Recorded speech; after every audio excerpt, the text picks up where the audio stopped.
This is Talking Law. You're listening to Radio 97. Despina Priala with us as usual for a Thursday morning. If you have a question relating to the law, whatever it is, big or small, Despina happy to answer it for you here. Just go to the website radio97.com.au and you'll find a couple of ways to get your questions to us. Do that today, radio97.com.au. Thank you, Aino. And just before the break, you would have heard this fun question. Did you know you can transfer your interests in a property to a spouse with no stamp duty at all? I feel like the answer to that for a lot of people is no, I didn't know that. Despina, this is for our Queensland listeners specifically?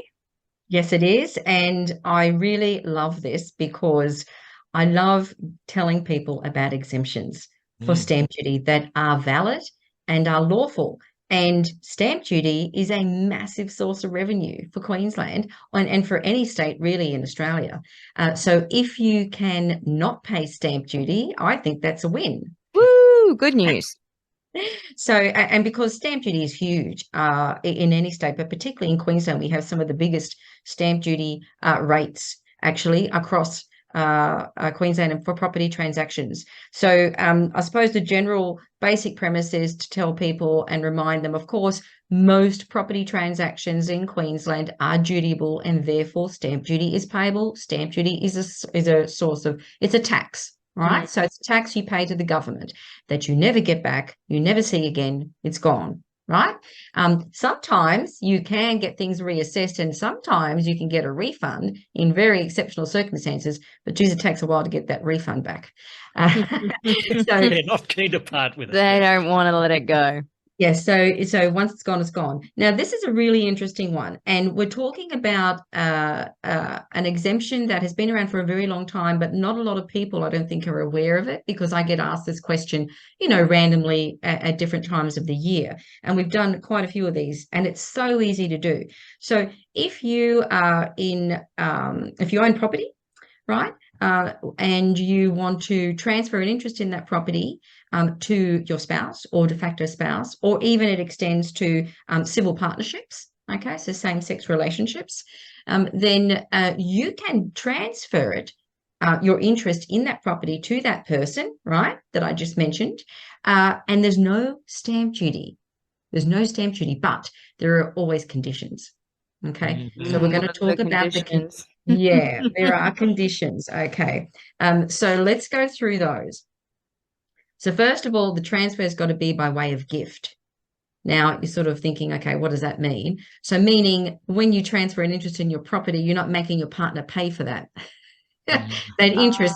So for properties worth 500,000, you're not transferring it to him or her saying, okay, well, pay me $250,000. So it's a gift, right? So it's a gift to your spouse, okay, that you want to give to them. So after the transfer occurs, the second condition is, of course, that you and that person, your spouse, your partner, will use the entire home, okay, as your principal place of residence. So it doesn't apply to investment properties. It only applies to your residence where you live, okay? Then the third condition, after the transfer occurs, you and your spouse, your partner, will own it either one of two ways. You'll own it as joint tenants, or you'll own it as tenants in common in equal shares. Okay, so that's the third condition, right? So yeah, that sounds pretty simple. And then, of course, the fourth is there's lots of forms to fill out, and one of those is a statutory declaration declaring that all these things are true and correct, and declaring how long you've been married or been in a de facto relationship. Interestingly, the form says you've been in a de facto relationship for at least 2 years, which is basically the benchmark, or you're in a civil relationship that's registered. Okay, so all of that is detailed in the statutory declaration that you sign. Of course, when you sign a declaration like that, you're swearing that it's true and correct.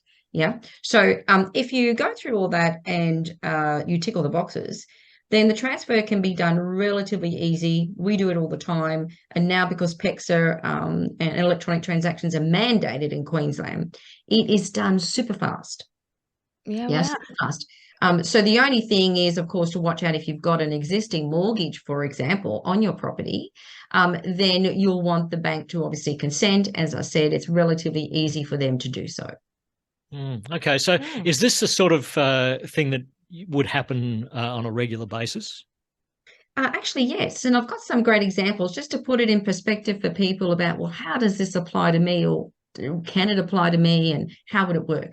So, and this is on the website for Queensland Revenue in Queensland, on their website for stamp duties. So, for example, the first example here, they've mentioned for the exemption. So, say 4 months before a couple get married, the bride-to-be buys a home. Okay, and claims the home concession, right, for stamp duty purposes. When they get married, okay, the bride gifts half of the property to her groom, as they've worded it here, and they're both going to live in the property as their residence. Okay, so that transfer from the bride to the groom, as they've described it here, is exempt. Okay, because they're going to it's going to be done that way, and they're going to live in the residence together, as I said, one of the conditions.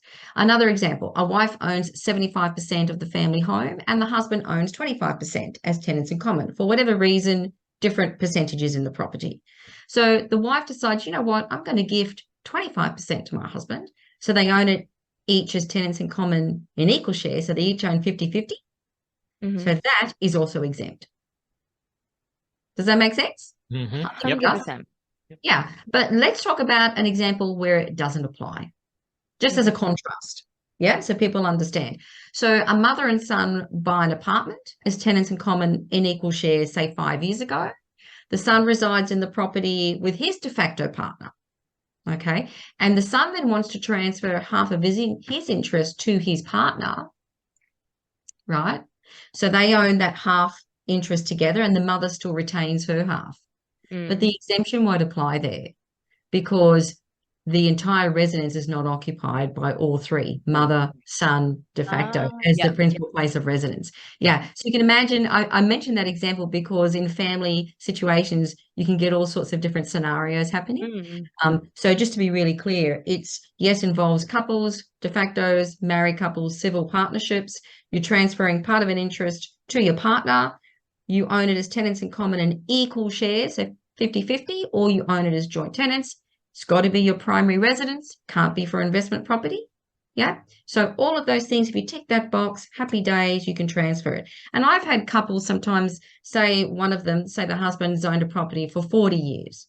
And as they're getting older, for estate planning purposes, they've realized, oh, I should just really transfer part of this to my wife. So we own it together now. If they just never bothered to do it all those years ago. And I've done many of those. We do it very easy, no stamp duty.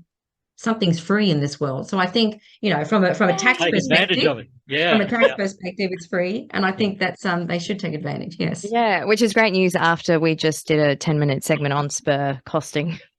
I think so. I think it was a nice contrast. Costing us so much in Queensland. Well, thank you so much again, Despina. And if anyone wants to get in touch with you directly, where can they go? Yes, they can phone the office, 55291 294. They can reach out to us on email, info@prialalegal.com.au. And I will put this on my YouTube channel again at the end of the week. Perfect. You can search Priala Legal on YouTube, Priala. Thank you again, Despina and Wayne. And we'll do it all again. Are you confused about legal jargon? Do you need legal advice but don't know where to turn? Tune in to Talking Law with Despina Priala every Thursday morning at 8:30 on Radio 97. Despina, a leading lawyer with over 20 years of experience, will demystify the law and provide practical advice to help you navigate legal issues. Whether it's a family matter, a property dispute, or a business concern, Talking Law has got you covered. Don't miss out on this valuable resource. Tune in to Talking Law with Despina Priala every Thursday morning at 8:30 on Radio 97.